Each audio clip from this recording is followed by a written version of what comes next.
The Knicks just went into Boston, fell into a 20-point grave, and crawled out with the Celtics' soul in their hands. What just happened? Jaylen Brunson and OG Anunoby just pulled off a basketball resurrection. Mikal Bridges said, "I'll take that," and ripped the win straight out of Jaylen Brown's hands with 1 second left. You don't come back from that. Not mentally, not spiritually. And the Celtics, the defending champs, they just bricked their way into playoff history. 45 missed threes. 45. I counted. I suffered through it. I aged. This wasn't just a game one. This was a statement. And Boston? Y'all might be cooked. All right, y'all. Final score. Knicks 108, Celtics 105 in overtime. And I swear, if you watched the first 2 quarters, you probably thought Boston was about to walk the Knicks off the floor. They were up 20 in the third. Crowd was hyped. Brunson couldn't buy a bucket. Tatum was flexing. Jaylen Brown was strutting. But then, momentum said, "I'm out." And the Knicks went full dog mode. A 20-9 run in the third. A feral comeback in the fourth. And when it came down to the final possession in OT, Mikal Bridges became him. He stripped Jaylen Brown like he was robbing a liquor store, sealed the game, and now the Celtics are down 0-1. At home. To the team they swept all season.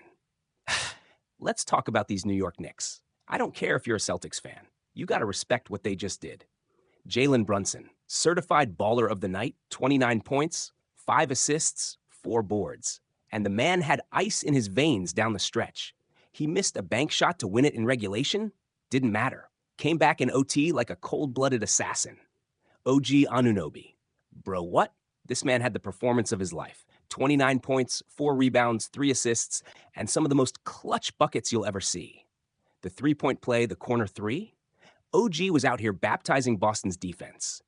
And the steal by Bridges? Do y'all understand what kind of moment that was?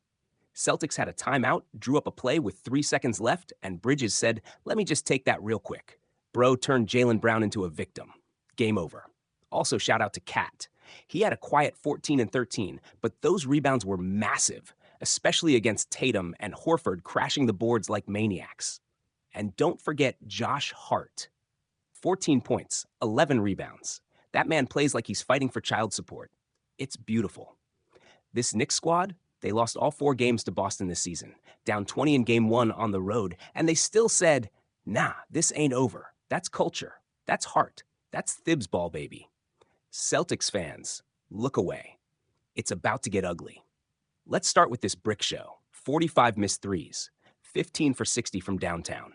You had an NBA playoff record for failure. Bro, what even was that offense in the second half? Of the 49 shots y'all took in the second half and OT, 37 were threes. 37. Was this game 1 or a G League showcase?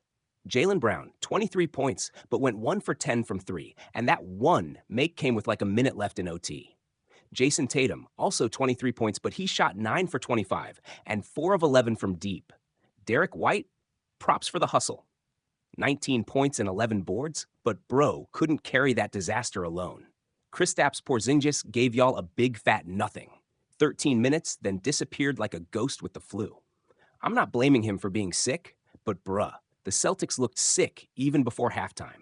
And Joe Mazzulla, this man watched his team fire up more bricks than a Lego factory and just sat there. No adjustments, no rim pressure, no clue. I swear Mazzulla's clipboard probably just says, "Shoot threes until we die." Well, congratulations. You died. Jaylen Brown just dropped the ball, literally. Brunson got to be made in a lab. That man's a playoff demon. Boston shot 63s, and I still can't find one good reason why. Mikal Bridges out here playing Grand Theft basketball. OG Anunoby, officially my dad. Celtics bricked so hard I thought I was watching a Home Depot commercial. You know what pisses me off? The Celtics are the defending champs. They have the deepest roster in the East. Tatum, Brown, Holiday, White, KP. And they still play like it's NBA 2K My Park when the pressure hits. 0 rim pressure, 0 creativity in crunch time, 0 composure when the Knicks punched back. This ain't it, Chief.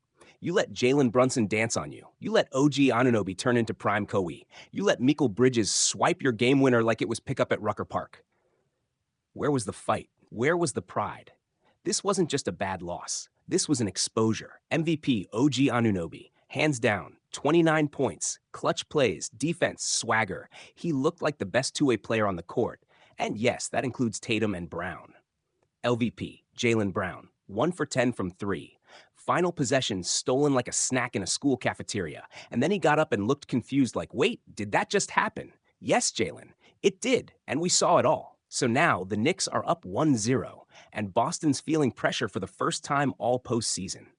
Porzingis is sick, their offense is broken, and Madison Square Garden is waiting with pitchforks for Game 3. But first, Game 2 on Wednesday. And here's the real question. Did Boston just have a bad shooting night, or did New York just unlock their inner demons? Let me know what y'all think in the comments. Is this a fluke, or are the Knicks for real? Smash that like if you want more Savage recaps. Subscribe if you're tired of watered-down ESPN takes. And tell me, who's getting exposed next?